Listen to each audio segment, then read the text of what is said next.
alarming statistic came out today claiming that 99% of illegal gun sales go down at the Los Santos Bank. The assertion was made by the government of San Andreas in their new plan called "We will tell you how bad it is, but we won't do anything about it." Our analysts created a visual representation of the aforementioned data. As you can see, the Los Santos Bank is leading by a significant margin. While around 3,000 firearm deals went down at the bank, police captured one treacherous criminal in the somewhere else category.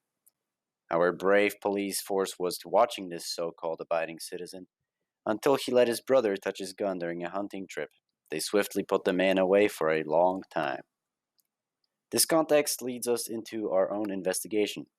Due to such disparities in data, our news team drove down to the local police department and the bank and asked the bystanders for their opinions. Unsurprisingly, their reactions were predictable and underwhelming. When we asked a cop eating a donut with nothing better to do, his response was, "It would not surprise me. I just want to make clear that I'm not speaking on behalf of the Los Santos Police Department. I am not media relations, but yeah, it definitely does not surprise me that a majority of the weapons being sold are coming from the bank area." As we sensed that the officer was scared of his superiors, we drove down to the bank and asked the sovereign citizens about their opinions.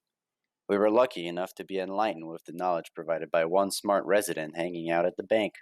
His response was, about how I think the gun owners are fucking corrupt and charging 3 times the normal price. They're involved in a criminal conspiracy to raise price and price fix, and that's against antitrust laws such as the Sherman Act of 1890. Well, how would they even know where illegal guns were sold? They'd have to know that eight were sold here for everyone elsewhere. How would they know how many were sold elsewhere? I think that's a made-up statistic. Okay, there's pretty much a goon comes around and says, "Hey bro, you wanna buy a water gun?" And the guy says, "Yeah, I wanna buy a water gun, let's take a walk." And then they walk either over there, or over there, or sometimes over there. And then I don't follow them, so I don't know how that happens after that, but yeah. I assume they exchange the gun for the money. And it's not at a licensed firearms dealer. And I'm sure he doesn't check for a firearms license either. We also encountered some suspiciously dressed men who wanted us to know that they have never done any gun deals. Here are their responses.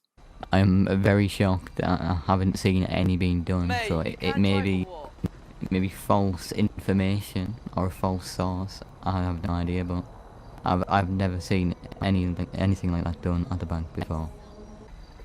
Surprised? Wait, not surprised, because, this is the place where everybody hangs out with, so, obviously, at a place where a lot of people are, so obviously, people will sell guns and shit, because they're looking for people to buy it, so, yeah, I guess. In order to see if the statistics were accurate, we sent out the Special Undercover Investigative Response Team to try and buy illegal firearms at the bank. Our undercover reporters were supplied with GoPro cameras attached to their foreheads to get the best angle on the action. As you can see in this video, our investigator came up to a stereotypical criminal and asked him if they were able to buy a gun. We guarantee that our choice was not based on gender, race, income status, or age. Just something small. What the fuck, man? You have a fucking GoPro in your head? Hey, turn it off, man. The man offered an assortment of firearms ranging from pistols to assault rifles, but quickly realized that I was wearing a GoPro on my head. When he confronted me about it, I made a dash for it as I didn't want to be stabbed by a criminal scum today. Our verdict? The statistic was correct. I'm Colt Wesson, denying your denial of reality.